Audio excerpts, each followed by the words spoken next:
Long ago, in the land of Oghara, deep within the heart of Urhobo land, there was a great kingdom known as Uwhrokpotor. The kingdom was vast, with fertile lands, mighty rivers, and palm trees that swayed like dancers in the wind. Its people were prosperous, trading in oil palm, fishing in the great Ethiop river, and weaving beautiful fabrics that adorned the noblest of men and women. At the heart of this kingdom stood the grand palace of King Uwhrokpotor, a ruler wise and just. He was blessed with a son, Prince Ufuoma, whose name meant peace. Ufuoma was handsome, strong, and intelligent, but he carried a burden. He was yet to find true love. Many princesses and noble women had tried to win his heart, but their affections were laced with greed and ambition. One evening, as the sun dipped behind the tall raffia palms, Prince Ufuoma sat beside his father and spoke. "Father, I am troubled. How can I find a woman who loves me for who I am and not for my wealth or status?" The king, wise and aged, stroked his white beard and gazed at his son.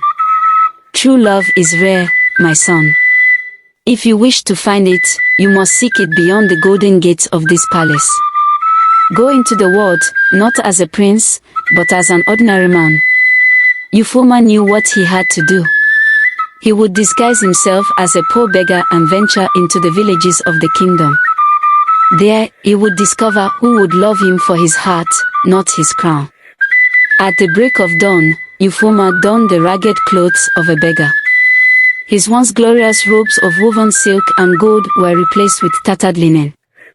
His smooth skin was smeared with dust, and his feet, accustomed to royal sandals, now felt the roughness of the earth. He took only a wooden staff and a small gourd of water, setting off towards the villages beyond the palace walls. Days passed as he walked through towns, knocking on doors and pleading for food. Some people chased him away, others tossed him scraps without care. He saw the true nature of men, how quickly they dismissed the poor and how eagerly they embraced wealth. One evening, he arrived at a small village called Oghara. He was weak from hunger and exhaustion, and his spirit grew weary. As he limped through the village square, he saw a young maiden drawing water from the well. Her name was Omotejoh, a humble weaver's daughter. She had skin as smooth as the river surface and eyes that sparkled like the morning sun. Unlike the noble women he had met, Omotejoh carried herself with grace, but without pride. Seeing his pitiful state, she hurried to his side. "Old man, you look weak. Here, drink some water," she said, handing him a calabash filled with cool water. The prince drank deeply, his parched throat soothed by her kindness. "Thank you, daughter. I have wandered for days without kindness," he said, his voice hoarse. Omotejoh smiled. "The gods watch over those who help the needy. Come with me. My father and I have little, but we will share what we have." For the next few weeks, Ufuoma lived with Omotejoh and her father, an elderly weaver named Okoro. They gave him shelter in a small hut and shared their simple meals of roasted yam and palm oil. The prince, though disguised as a beggar, helped Omotejoh fetch water, gather firewood, and weave baskets to sell in the market. As the days passed, Ufuoma found himself drawn to Omotejoh. She was kind, hardworking, and selfless. She never complained of her humble life, nor did she look at men with greedy eyes. One evening, as they sat beneath the great birch tree, Ufuoma turned to her.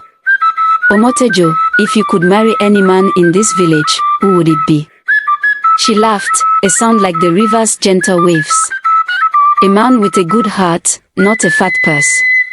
Wealth fades, but kindness lasts forever." Ufuoma's heart swelled with admiration. Here was a woman who saw beyond riches, who valued love over gold. He knew then that he had found what he was searching for. One morning, as the village awoke, the sound of royal horns echoed through the air. Warriors on horseback rode into the village, their golden spears gleaming in the sun. The villagers gathered, whispering in awe as a grand chariot approached. Omotejoh turned to Ufuoma. "It seems the king's men are here." Perhaps they seek a criminal, she mused. Before she could speak further, the chieftain of the guards dismounted and knelt before Ufuoma. "Your Highness, we have come to bring you home," he declared. Gasps erupted from the villagers. Omotejoh stepped back in shock. "Your Highness, I don't understand," she stammered. Ufuoma removed his ragged cloak, revealing beneath it the embroidered tunic of a prince. His posture straightened, and his noble features shone with regal authority. "Omotejoh, I am Prince Ufuoma, heir to the throne of Urhobo. I disguised myself as a beggar to seek a love that is true. In you, I have found it." Tears welled in Omotejoh's eyes. "You are a prince," she whispered. "Yes, and I wish for you to be my wife. Not as a beggar, but as a man who has seen your heart and knows its worth." Omotejoh was overwhelmed. She had given kindness without expecting anything in return, and now, love had found her in the most unexpected way. The news spread across the land, and soon, preparations for the grandest wedding in Urhobo history began. From every corner of the kingdom, people came to witness the union of the humble weaver's daughter and the prince who saw true love. Dancers moved to the rhythm of the talking drums, their feet pounding against the earth in celebration. Women in colorful wrappers sang praises, and the air was filled with the aroma of banga soup, starch, and roasted plantain. Dressed in the finest red and gold attire, Omotejoh stood beside Ufuoma, now her husband and future king. As they exchanged vows before the elders, the gods of the land smiled upon them.